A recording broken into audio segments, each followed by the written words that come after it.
लोकसभा निवडणुकीत कुणाला किती जागा मिळतील याचे अंदाज वर्तवले जात आहे, पण शरद पवार यांनी कुणाला किती जागा मिळतील याचा थेट आकडाच सांगितलाय। काँग्रेसला किमान 10 ते 12 जागा तर आम्हाला 8 ते 9 जागांवर विजय मिळेल असं शरद पवार यांनी म्हटलं।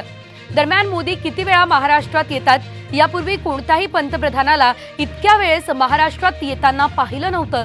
याचा अर्थ मोदींना विजयाचा विश्वास नाही, हा टोला शरद पवार यांनी लगावला। तर काँग्रेसला 10 ते 12 जागा मिळतील आणि शरद पवार गटाला 8 ते 9 जागा हे भाकीत शरद पवार यांनी केलेले आहे।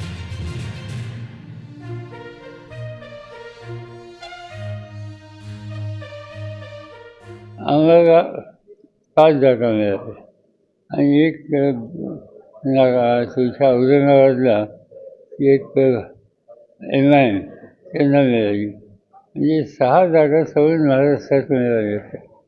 यावेळेला माझं असं म्हणत आहे की काँग्रेसला 10-12 कमीत कमी जागा मिळतील, आम्हाला 6-7 नाही 8-9 सुद्धा जागा मिळू शकतात। देशाचा प्रधानमंत्री किती वेळेला महाराष्ट्रात येतो, यापूर्वीच्या प्रधानमंत्र्याचा असा अनुभव काही नव्हता आणि ही तिसरी चौथी त्यांची राऊंड आहे।